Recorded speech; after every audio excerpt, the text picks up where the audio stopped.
तो दोस्तों आज हम आपको बताने वाले हैं 4 स्ट्रोक डीजल इंजन के बारे में। तो जैसे कि नाम से आप समझ रहे होंगे, इसमें दोस्तों किसी भी इंजन को चलाने के लिए 4 स्ट्रोक का इंजन होता है, उसमें 4 स्ट्रोक की ज़रूरत होती है। इंजन एक साइकिल कंप्लीट करने के लिए 4 स्ट्रोक लेता है, जिसमें से पहला स्ट्रोक होता है सक्शन, दूसरा कंप्रेशन स्ट्रोक, तीसरा पावर और चौथा एग्जॉस्ट। तो सबसे पहले समझते हैं सक्शन स्ट्रोक को दोस्तों। तो सक्शन स्ट्रोक में क्या होता है दोस्तों, जो हमारा पिस्टन होता है, आपको पता ही होगा कि हमारे इंजन में एक पिस्टन होता है। पिस्टन सबसे पहले स्ट्रोक में एयर को सक करता है, क्योंकि दोस्तों वहाँ पे एयर और फ्यूल मतलब आपको पता ही होगा, फ्यूल को जलाने के लिए एयर चाहिए। तो सबसे पहले स्ट्रोक में हमारा जो पिस्टन होता है वो टॉप डेड सेंटर से बॉटम डेड सेंटर की तरफ जाता है और एयर को बाहर से सक करता है, जो कि इनलेट मैनिफोल्ड से आती है। वहाँ पे इनलेट वाल्व उस समय पे ओपन हो जाएगा और हवा अंदर आ जाएगी इनलेट वॉल से होते हुए।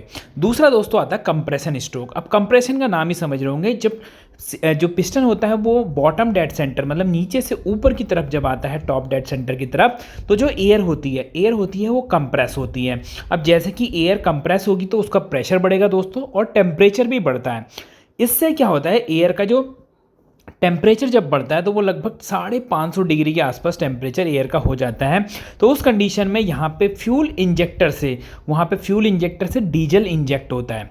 फ्यूल जैसे कि आपका जो डीजल होता है दोस्तों, वो सेल्फ इग्नाइट हो जाता है, मतलब कि अपने आप जल जाता है 300 डिग्री के पार जाके।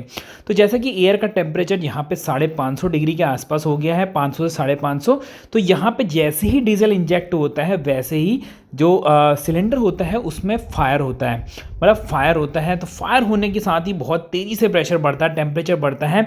तो यहाँ पे एक पावर जनरेट होती है दोस्तों सिलेंडर के अंदर। तो सिलेंडर के अंदर क्योंकि इस पर्टिकुलर स्ट्रोक में पावर जनरेट हो रही है, तो इसको पावर स्ट्रोक बोला जाता है। यहाँ पे जो सिलेंडर फिर से दोनों इस समय ओपन मतलब एग्जॉस्ट और इनलेट पोर्ट दोनों ही यहाँ पे क्लोज रहते हैं, और सिलेंडर का जो पिस्टन होता है दोस्तों वो नीचे की तरफ तेज़ी से जाता है, क्योंकि यहाँ पे बहुत ज़्यादा पावर सिलेंडर के अंदर डेवलप हो रही है।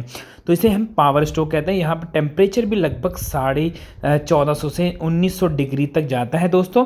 और साथ में ही जो कंप्रेशन, अलग अलग कंप्रेशन रेशियो यहाँ पे हो सकता है।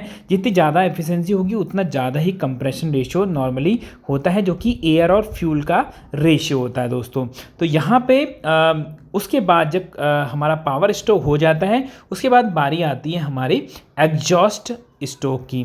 तो यहाँ पे जब चौथा एग्जॉस्ट स्ट्रोक में क्या होता है कि हमारा पावर पूरे जब जनरेट हो जाती है नीचे की तरफ, तो फिर से पिस्टन नीचे से ऊपर की तरफ मतलब कि बॉटम डेड सेंटर से टॉप डेड सेंटर की तरफ आता है, और जो फ्यूल बर्न हो चुका है, क्योंकि फ्यूल यहाँ पे बर्न हो चुका है, तो यहाँ पे एग्जॉस्ट गैसेस यहाँ पे एग्जॉस्ट वॉल से बाहर निकल जाती हैं दोस्तों। तो इस तरीके से चौथा स्ट्रोक होता है, जिसमें कि जब फ्यूल बर्न हो जाता है तो एग्जॉस्ट गैसेस जो होती हैं वो एग्जॉस्ट से बाहर निकल जाती हैं। तो जैसे कि हमने 4 स्ट्रोक समझे थे। पहला होता है जब हवा अंदर आती है, इनलेट वाल्व ओपन होता है। दूसरा होता है कि जब दोनों वाल्व क्लोज होते हैं और एयर कंप्रेस होती है। और फिर तीसरा होता है जब फ्यूल इंजेक्ट होता है तो तेज़ी से सिलेंडर नीचे की तरफ जाता है, और एग्जॉस्ट में यहाँ पे एग्जॉस्ट वाल्व ओपन होता है, और जो पिस्टन होता है वो नीचे से ऊपर की तरफ आता है और एग्जॉस्ट को बाहर कर देता है। जो गैसेस होती हैं सारी एग्जॉस्ट को वो बाहर कर देता है। तो इस तरीके से ये 4 स्ट्रोक इंजन काम करता है।